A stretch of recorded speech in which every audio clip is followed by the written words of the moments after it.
Hello again, guys. Happy weekend. You know, I just realized that my window is open and I feel like I should close it. One moment.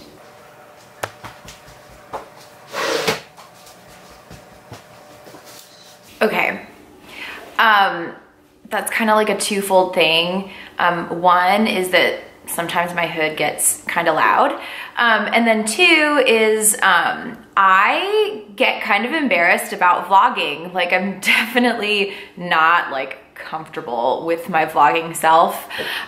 So when people walk by and see me like talking to myself, yeah, I just feel like a dumbass, which I know that I'm not, but hey, that is a confession.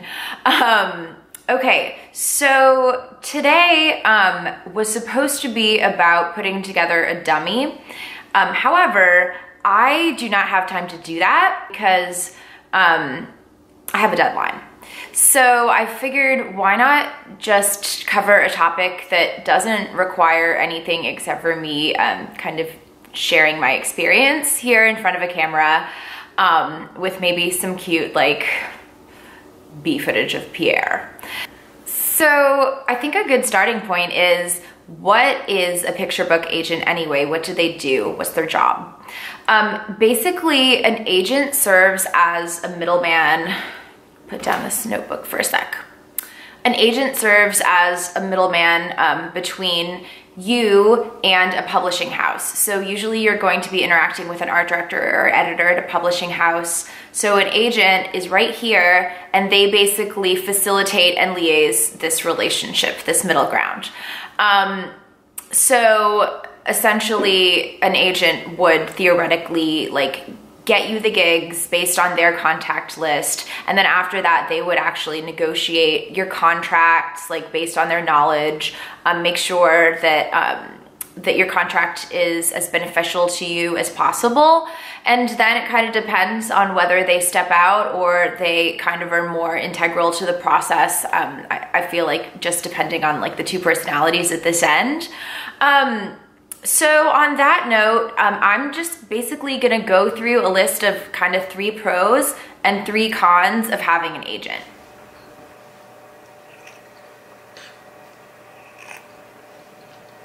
Pros. Number 1, knowledge and guidance.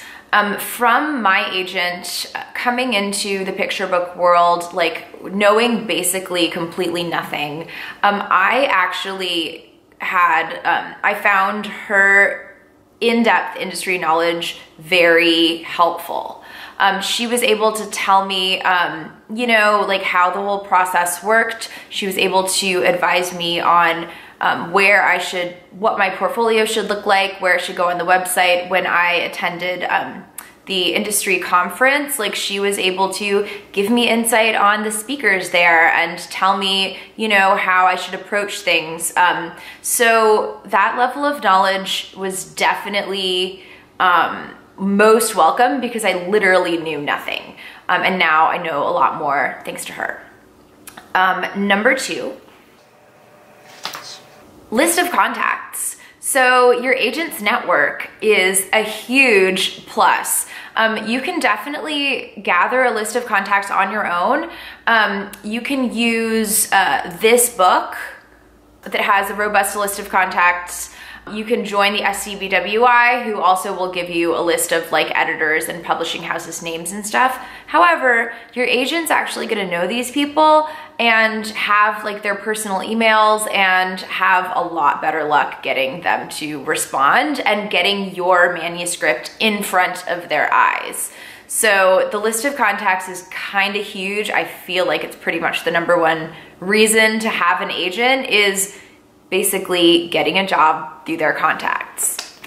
So another piece to that is that when you submit a manuscript, like 50% of publishing houses will not take an unsolicited manuscript. That means that 50% won't even take it without an agent.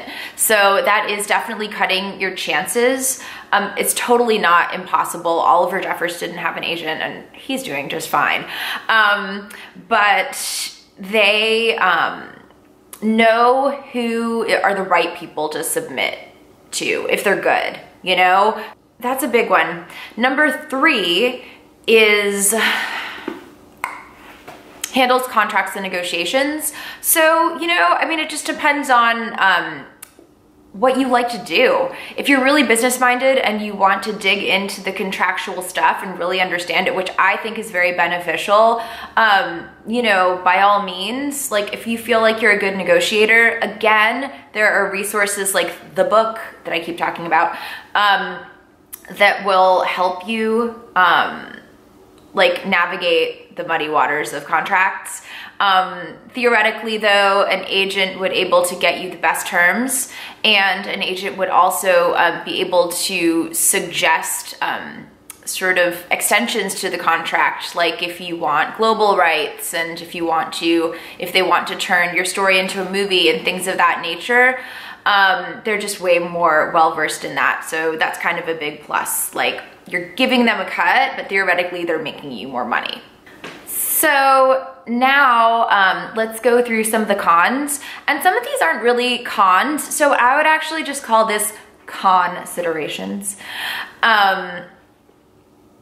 So number 1, the most obvious one is the compromise in having an agent is that you give up a 15% cut of what you make. That is a very standard amount for the picture book industry. Different types of agents, like licensing agents, etc., you take a lot more, and some might take less.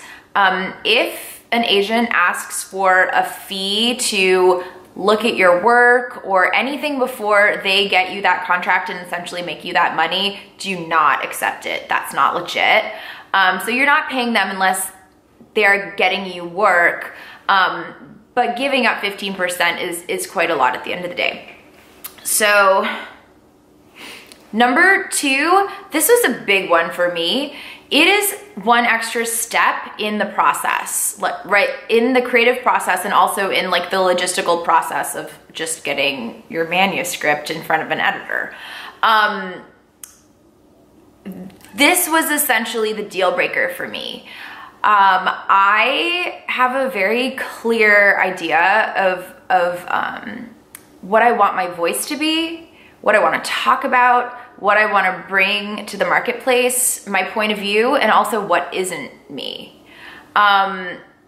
So if your agent is not seeing eye to eye, what basically happens is you'll submit ideas to them in the form of manuscript and sometimes dummies if you're an illustrator, which is just kind of like a roughly illustrated manuscript. And then they'll yay or nay it or help you.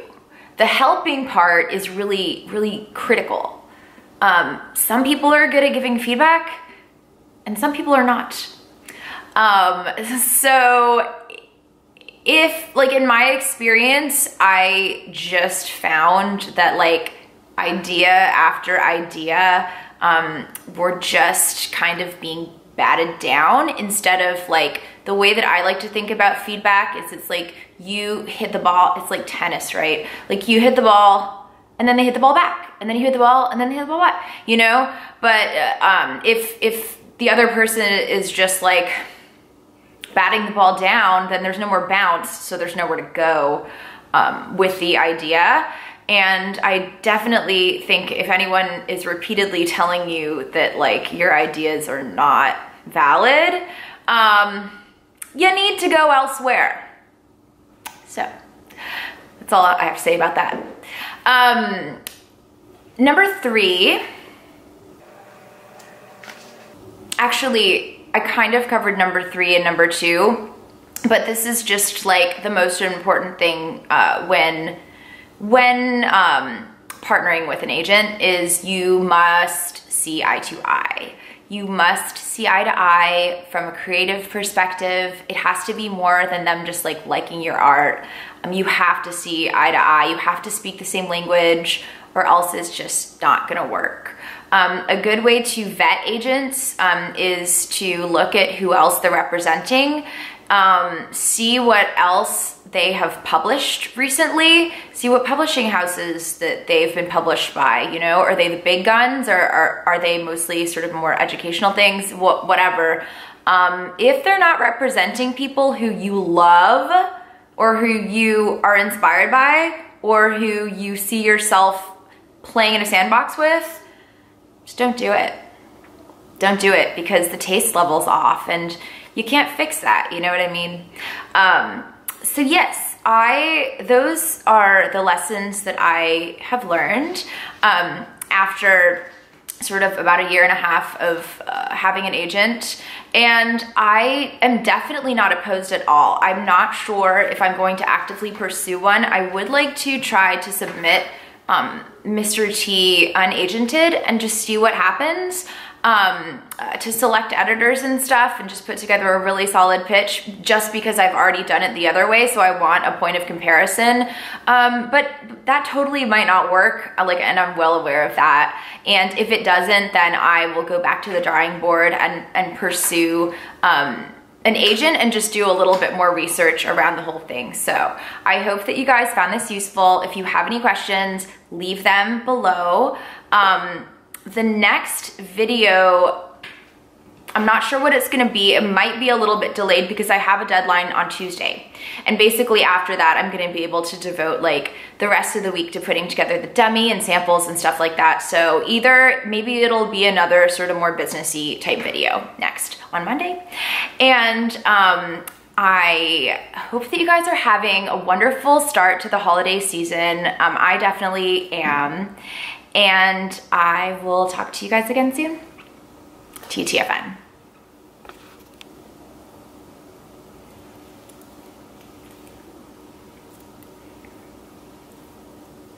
What's that?